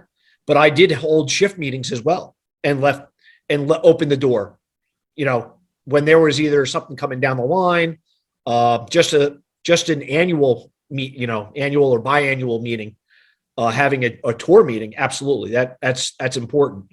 But on a more consistent basis, I was meeting with my officers probably every other month, if not monthly, just to get the feel of what's going on. And I had a couple uphill battles when I first became a battalion. And so we were meeting fairly regularly just to make sure things were running smooth and where we were at. But again, you have to I'd rather take better criticism from my officers than from a firefighter doing it in a meeting. And I expected that was passed on to my officers. Right. And but that's for them to get the information from their crew and their crew to kick it up if there was something that needed to come up the line. But that's also about you creating the expectation that you're open to feedback. Correct. You can't just say I'm open to feedback and then get feedback and then do nothing with it, right? So I mean that's a part of it too, and that's with expectations, with building expectations comes establishing trust, or vice versa, whichever. It takes time, it takes effort, it's difficult. Yeah, there's definitely times when I've had somebody absolutely subvert me, and And that just didn't go well for the shift. And that took a long time to build back the trust and everything else. But again, not really going to talk about that now, but That's fine. There's not a fire department in the country that I'm aware of that has more officers than firefighters. Every department has more firefighters than officers. How good of a job are we doing at empowering the people, the lion's share of the people who are actually forward-facing, customer-facing, doing the job day to day? Do we look at our role as empowering those people to set them up for success? So what I was going to bring up, Chief, and I've heard of a few places and it's more of a corporate thing, but it's, if your department doesn't do it, it doesn't mean you can. It's that 360 evaluation to where every time you sit down with your people for an annual evaluation or whatever you sit down with them, you allow them to do one on you. It doesn't have to be official, but just say, hey, and that comes with a relationship, right? And trust, but to tell your firefighters, hey, am I meeting your expectations? Evaluate me as your company officer. And then you can have those open conversations, maybe educate them on some things they don't know, find out some blind spots you have and move from there. And I don't know if that's the ultimate answer, but to me, it's a good start, at least understanding how your people feel about your leadership. It's definitely a good place to start. In EFO, we did a 360 assessment in year 1, and then a 360 assessment again in year 4. And I remember going to people where I winced. I was like, this is not going to be good. And I asked them to evaluate me. And in large part, I think there was either 6 or 12. I think I asked 12 and got 6, whatever it was. I was much harder on myself than anybody was ever going to be on me. Across the board in the assessment, I was a bigger critic of myself, but it was still valuable. And what was even more valuable was not just the assessment that I got back from them. It was that I asked them. Right? I showed that I didn't just go to my boys, so to speak, and say, hey, tell me what I want to hear. I went and asked people. They knew, right? Everybody in here knows that person right now that you wouldn't want to ask for a 360 evaluation. Everybody's got that person. Go ask them. Hey, how can I do my job better? And then actually listen, and maybe you'll learn something. And I don't want to sound like I'm preaching because I'm not. I did this stuff the hard way. I made a lot of mistakes and still continue to make a lot of them. What? That's silly talk. Yeah. So another thing I heard the other day, I think it was in an Aaron Fields interview with my buddy Jake Barnes on his podcast. And he made a statement that kind of really made me think, and it's to your point, Michelle. He said, it's called a chain of command for a reason. The links in the chain overlap. But too often in the fire service, it's a rope, it's a cable, it's one directional. It goes from the top down to the bottom, fed by gravity. And to your point about talking to people, now I understand there's nothing worse to me. Not that I'm mad that somebody would go to one of my firefighters and tell them something they didn't tell me, because especially in a small department, it's really easy just to see somebody in pass and say, oh, hey, by the way, we're getting a new engine, something just innocent, and then I'm left in the dark. But at the same time, if you're not honoring that chain to where the feedback goes both ways, it's not a chain anymore. And just that one statement really just kind of made me sit back and reflect on how I share information and how I take information back the other way. So it goes to the concept of this. First of all, it should be paramilitary. There are absolutely instances where things need to follow a chain of command. In combat. Okay. That said, there is, we talk about it quite a bit, this thing called, perceived support. So all these chiefs want to pontificate, I have an open door, but you need to use your chain of command. Nope, it's there or it's not. So when you say I have it, but that perceived support, that is more valuable than someone actually walking in the door, right? Mm-hmm. Is wiped.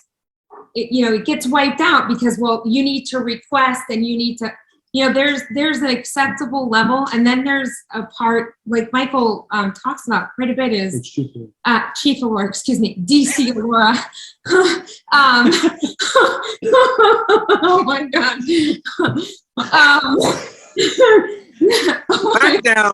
Power move. Down.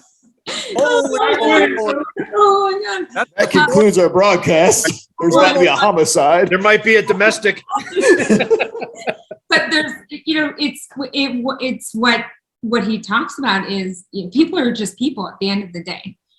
Each one of us, regardless of how many bugles are on your collar, are just people. And being supported, that perceived support, is more valuable for the mental health of your organization, for the desire to come to work, the desire to go to training, that perceived support. Paycheckers into the. That's it. And it brings it back all together with everything that we've been talking about this evening, is perceived support by the organization. And then there's those other things, those institutional perceived norms that are not written in policy, but people expect, is the perceived moral norm, right? And then you sit at the bottom for 20 years and you see them being broken and broken and broken and broken. So it's more than just sitting at the top and saying, I'm the chief. It's sitting at the top and saying, I'm the example. So, and you're welcome. Am I wrong? So that's. I love it. He's just recouping. He's filling that hole in that he dug. But Madison does come back tomorrow. To Chief Alora's point earlier, though, too, it's Deputy Chief Alora. Sorry, Deputy Chief Alora. Do you want me to spell it and use it in a sentence? To Deputy Chief Alora's point, I think that most people don't seek that feedback or appreciate it because they're not ready to hear it. They're not ready to act on it. They're not ready to consider that although I'm at insert position in this organization, I too could improve. I too could be the source of issues below me or above me. And I don't know how to fix that for anybody. It is what it is. I do want to ask, go ahead. Yeah, I think, I told my guys this year, we're not doing paper evaluations. And first of all, their jaws dropped. Like, hooray. Why? I said, well, first of all, do you get a pay bump because you had a paper evaluation that looks good? No. What we're going to do is open tabletop discussion. You and I sit down. You tell me what I'm doing wrong, what you'd like to see me do better, what you think I'm doing right. I'll tell you what my individual development plan thought process is for you. But let's have a discussion, because if you're willing to have the discussion, and this is something I learned after my last department. They did these paper evals every year. Nobody got pay raises. Nobody got promotion points. It just was because HR said we have to do them. When people heard that because HR said we have to do them, but there was nothing that offered anything from it, it was a waste of time, and it just infuriated everybody. If you honestly want to have dialogue, just sit down and be the first person to take the hits, whether you like them or not. And I've actually had my guys say, Chief, sometimes you're a little too transparent. And I'll be like, you know what? I'm okay with that. And here's why. I never want you to feel like you don't have the information that is important for you to do your job. I never want you to feel like you can't have a place to talk to that's safe. Vice versa. I'm not going to tell you everything that's going on with me and the city council, or me and the mayor, or me and the fire district, or whatever.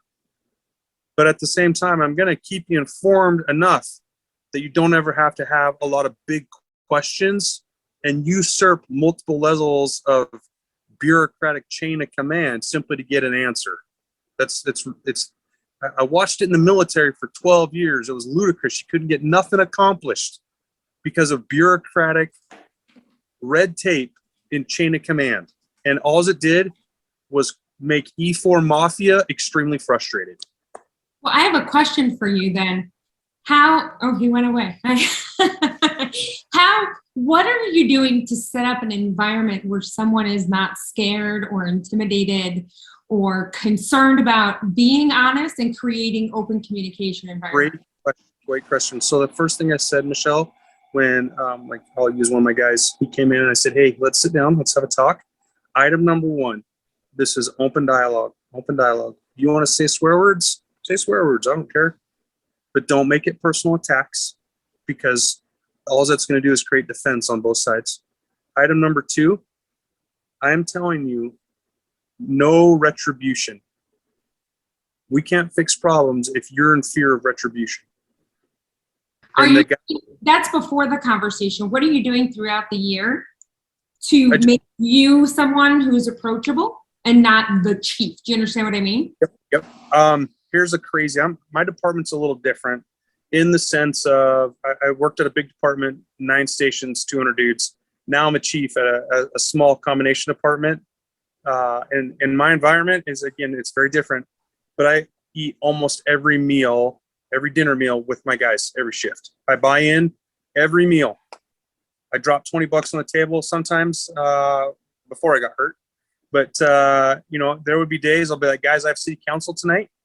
But here's steaks. I bought steaks for all of us. Cook them how you want. I like medium well. I don't want a lot of blood on the plate. But, they'll say, okay, chief, taken care of. And then we will sit at the dinner table and have that dialogue for an hour or two. I heard that medium well creates untrusting environments, by the way. I heard medium rare is probably a more, I'm only kidding, chief. You can only kill it so many times. I mean, no, but that's awesome that you're doing that with your guys. It's awesome. That's my environment. And I know that there are other chiefs, they'll go work out with their folks every day. I do the same thing. 6:30 in the morning, we work out unless the guys have been up all night. My rule is sleep in because they work 48s. Sleep in on the second day if you need it. But that's just how we operate. And so we will have conversations in the gym. We'll have conversations at the lunch table, at the dinner table. And again, it's just a different environment. And I don't have 300 people. I have 35. It's the same basic concept, though. It's building relationships with your people. It doesn't matter your environment. And this is why I hate leadership now. I'm like, I used to talk about leadership, and now I hate it because it's so overused. It's so misunderstood, right? And I'm going to get off real quick on a tangent, but it's common sense things about treating each other correctly and being a doer. That's literally leadership. It's not a rank. It's not a position. It's not authority. It's literally the person next to you that you're going to work with every day and doing something positive. That's it. It stops there. I can sum it up, but it's not long enough to sell books and videos and seminars on. So, man, sorry, I got sideways there. John, you got something? Yeah. One of the best things I did, we had some issues early on, and one of the best things I did was told the house captains, told them to pass it on. We're going to meet with everybody. I'm meeting with everybody individually, and we're going to talk about professional development. And I want to know what they want. Do they want to be a firefighter? Do they want their next rank? If they're an officer, what are you doing? What are you doing to better yourself? And that conversation, by having that, after there was some animosity, that we had some turbulence, opened up conversations with the members, and we spoke freely, and they knew about that. One of the other things that I loved with the idea what the chief was doing about throwing money down and being in with the guys and having dinner and stuff is one of the things that I always did. I jumped in on training. I'm a huge, anybody that knows me knows that I like to train. And I had to explain actually in my one-on-one meetings with the guys, I told them all, I said, listen, long before I was ever an officer within the volunteer or the career side, I was an instructor. I love to teach.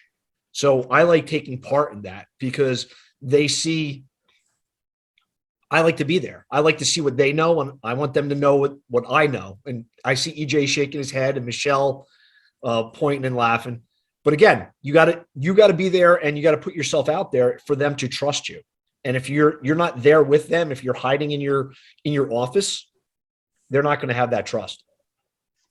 No, I agree. So I got one more thing to follow up on, and then we're getting close to an hour 45. I gave up on an hour long ago. That's just not possible with all these people. So I'm trying to keep it under 2 though, because that's halfway to work and then back for a total episode.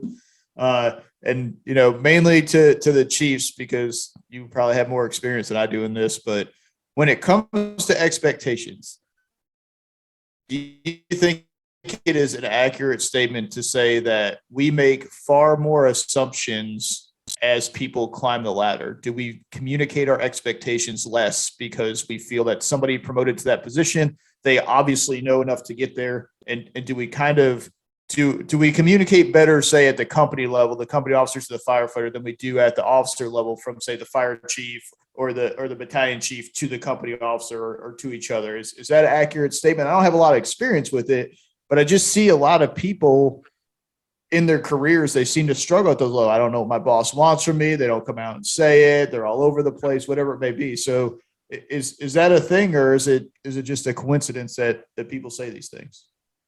It's really funny you bring this up, Mark. Obviously I got hurt, and that takes me out of that realm right now. Like I can't be with my folks at all for the next 3 months. I'm not allowed to walk on this leg at all and whatnot. Not even supposed to go to the station, whatever. The point is, I left the responsibilities to my operation in the hands of my assistant chief. And again, we operate a different kind of department in that sense when he comes up to cover. But there's some things that have happened recently, and I'm like, did I not make clear my expectations?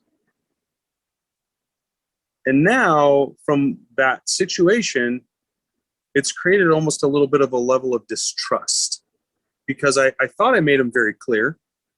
I thought I said, hey, these are the things that need to happen. These are the things that will not happen. And instead, for whatever reason, because the boss is away, I don't know, but he went to the opposite side and did everything that he wanted to do and nothing that I expected him to do. And, maybe that's my fault. I've known him for 12 years. He's wanted to move into that role, but he wasn't, the mayor didn't pick him for that role. But now I'm gone for the next 3 months. And again, where my family's at from where the department is 4 hours. So I work a very different type of schedule as a chief, but it just has created this. And now my other guys, my line guys, are calling me and going, hey chief, is this what you had expected from him or us? So now it's created this distrust. And that makes it very difficult to figure out where you need to be with that.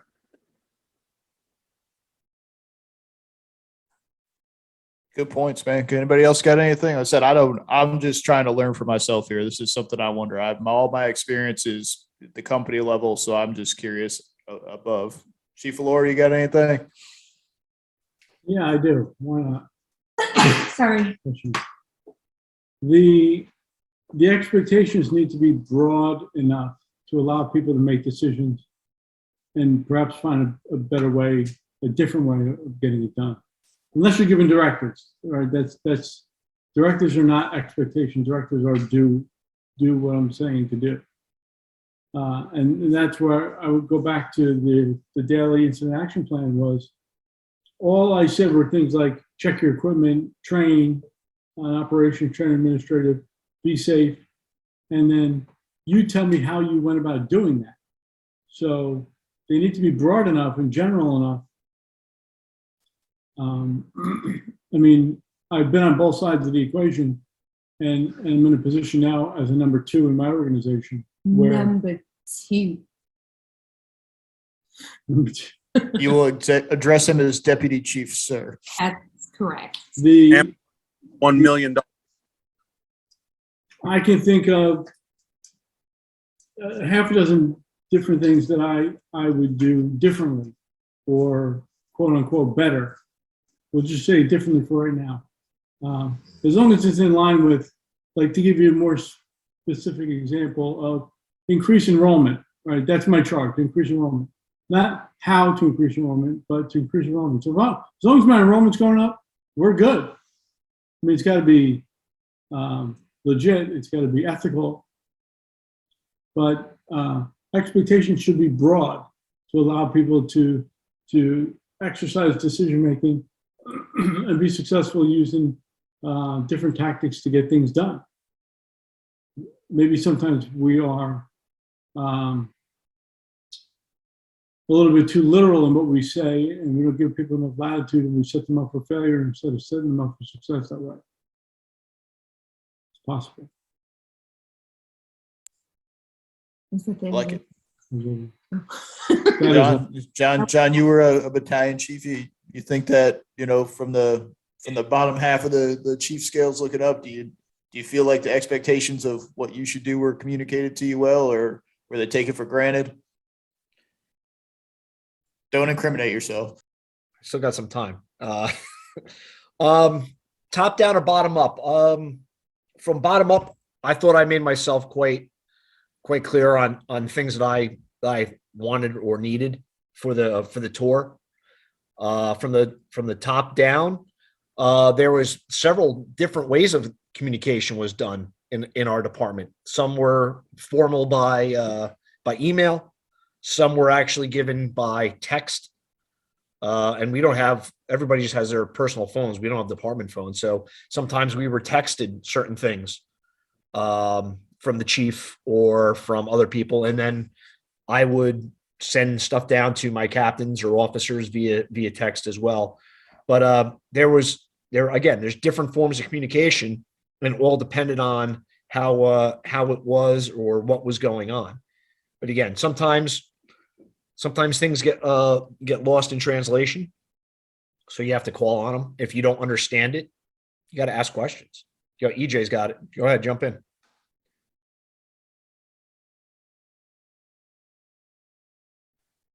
There we go. There you go. Yeah, so actually, here's one. I don't know if anybody has any words of wisdom for how do you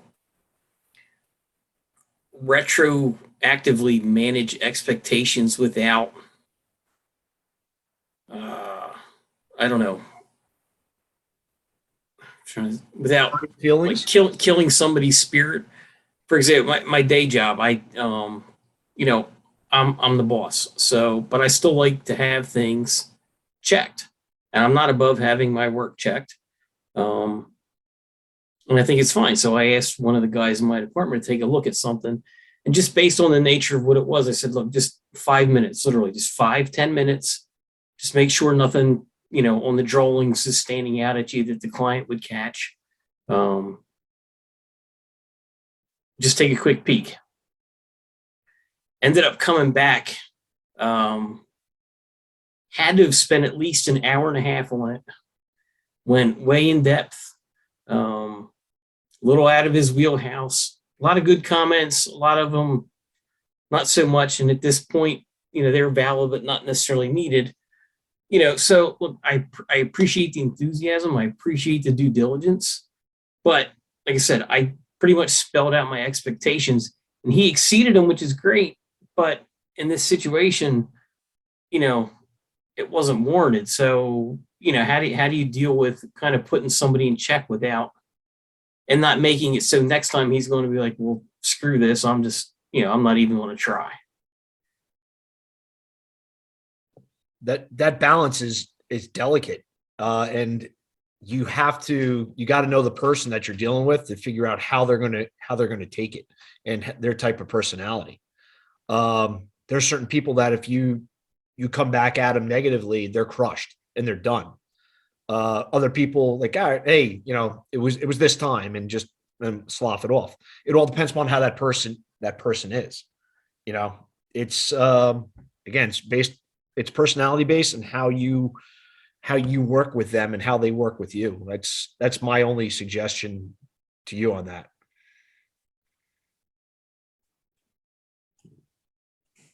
Mark. I don't really know if I have anything to add besides what you've added there. It's an interesting conundrum to me, because I struggle with this as a company officer, right? Like, I have expectations, and if I don't monitor if they're being accomplished or not, then they're shit, right? They're just words on a piece of paper and, conversation in an office that doesn't go anywhere. But how do you, the balance between following up on those expectations and being a micromanager can be so fine at some point. And also, if you do find something that's out of whack, now it's, oh, why is he checking up on me, right? Why doesn't he trust me? Well, again, at what point? Because I've also been guilty of giving people too long of a leash and just, again, assuming that they were doing the things I said they were doing, only to find out that they weren't. And then it's not that I don't trust you. It's just I hadn't checked in a long time. And all of a sudden, oh, well, your actions now give me a reason not to trust you. So maybe I don't trust you, you're right. But it's not indicative of my character or my assessment of you. It's a reflection of what I found in your actions. And I think that's something most of us struggle with our own bosses, is that we all want to get defensive, right? Nobody's the bad guy in their own story. And I'm guilty just like anybody else. But if your boss is checking up on you, one, it means they care, right? There's nothing worse than working for somebody that that they don't know anything about you. They don't check up on you. They don't give you expectations. They don't have these conversations. I would much rather have somebody coming in and maybe give me too much feedback, even if I don't agree with it. At least I know at some level, whether they like me, support me, whatever, at least they care about me on some level. But to your point, man, like I don't know how to balance that any better other than going back to what I said earlier, building those relationships so that, you know, in setting, hey, part of my expectation is that I will be checking up on this. So don't let it get it twisted down the road when I come in and check behind you. A great example is your engineer in the truck, right? I don't want to be out there every day behind my engineer's back going over how he checks off the rig every morning. But if I come out and throw some compartment doors open at, 10, 11 in the morning, he shouldn't be fearful. He shouldn't take it personally. It's just, Cap's just, coming out to, for all he knows, I'm doing inventory on something, right? Or I'm looking for something to be broken. I'm not checking up on you, but I think we get defensive when we're a little bit insecure about things. So I don't know if that helps, hurts, or validates, whatever, but that's just kind of where I'm at with it. Yeah, another weird one I had 2 years ago, guy that works with me, and I buy into a lot of the extreme ownership. So I feel like a lot, if I ask somebody to do something, and what I get back didn't meet my expectations, my initial reaction is, well, then I didn't set or explain the expectations correctly. So I need to do better. So I take that hit. And in my day job, that's seen by my boss. I'm always the one that takes the hit, not the person that's failing to meet expectations. So there's never any incentive, to work harder, do better, or anything like that. So I got into this struggle of, okay, when do you stop taking the responsibility because it's hurting you and not the person? And I don't necessarily buy into, handing the beat downs down the line either. You know what I mean? But yeah, I mean, when do you recognize that the extreme ownership is hurting you more than it's helping anything else? I'll speak to that real quick, just for my own personal thing. That's just passion, man. And something I've had to learn over the years is that you can't expect other people to care like you do. That's where I think this comes full circle in managing your expectations. I put it in the chat talking to Andrew, and what I said, he was bringing up how it's hard to keep up with different people's expectations because it's you're all over the spectrum with them. But at the end of the day, there's usually a right thing and a wrong thing to do, and both of which have many different ways to do them either way. But at the end of the day, you answer the person in the mirror in the morning because you're the only person that has to look at that person every day. And so I get it, man. I've been there. I'm there sometimes. I'm there. I'm not there other times, but it all seems futile until you have to really dig deep down. And why do I do it this way? Why do I care so much? Because it's not about whose expectation is. It's not about who gets the glamour, who gets the pat on the back, who catches the hit for it. It's about the end game. The end game is the service that we provide. It's the citizens we serve. It's the brother or sister next to you going into the fire. At some point, it can't be about everything else. And I know that sounds shitty and it sounds kind of self-defeating, but at some point, it's just that simple. And that's where I go to that paramilitary, it's the person to the left and the right of you. And that's at some point, it has to be good enough. Is it moral? Is it ethical? No, probably not. But, it is what it is sometimes. And that's the only way I can describe it. EJ, let me put it to you, probably, using Mark's throwdown of the military style thought process. A couple tours in Iraq, right? And I would simply look at the guys next to me, and some guys cared enough to do everything they could to make sure everybody was going home, and some guys barely did what they need to do. But at the end of the day, when I look in the mirror, I want to know I do my part. That's who I'm ultimately accountable for, is my part. And God forbid if somebody ever has to say to me, you didn't do your part. Right on. All right. So on that note, I think we need to start wrapping up here. We're pressed for time. John, you got any closing thoughts for us this evening? Yeah, expectations are they're easy, but they're difficult, and it's a dichotomy. You have to set the expectations that you want for your people, and you've got to meet the expectations of what your bosses want for you. And without good communication, both up and down, it's a disaster. With good communication, it'll be easier to meet the expectations, and with good communications, it'll be better in the long run for the department, because the subordinates underneath you are able to understand your expectations, and you can get them done, and they can get them done. So it's communication's the biggest part of that. That's the key to this whole thing with your expectations. If I'm holding back and not telling everybody my full expectations, and I think that they should know what it is, they're not mind readers. And again, one of the things we were talking about before was how many times we're working a fire, and I pull somebody aside and say, "Hey, what do you think here?" We're getting it, but it's one of those touch and go before we pull everybody out. You're always going to talk I always talk to my officers. There's one or two guys that I knew I could go to, and they'd give me the straight up what we've got, what we don't. And I think anybody that's run incidents, from smaller ones all the way to complex, large incidents, they just you rely on the feedback from your people. And again, I've always asked, "Hey, what do you think? We got this? We don't? What do we need?" And again, we do it on incident scenes. We need to do that in the 90% of the time that we're down. We're not on active response. So that's it. Communication's key, and trusting your people, and that comes through communication. Yeah, I agree. Communication, I got it wrote down, circled, 15 arrows pointing to it to make sure I didn't forget to say it in a closing. And, sometimes it's as simple as, something I learned in some professional development, just watching some videos on how to do problem scenarios and stuff, is just stating my expectation instead of saying, "Hey, I need you to do this." It's, "Hey, it is my expectation that you will do A, B, C, that our crew will do A, B, and C." But just, again, we talk about this all the time. Words matter. And just that simple, "it is my expectation," clears up any fuzziness about, "Well, I didn't know if it was a casual conversation. I didn't know if you were just suggesting." No, it was my expectation that you would do this, that, or the other. There's no gray area now. You knew it, you did it, or you didn't do it. And that's it.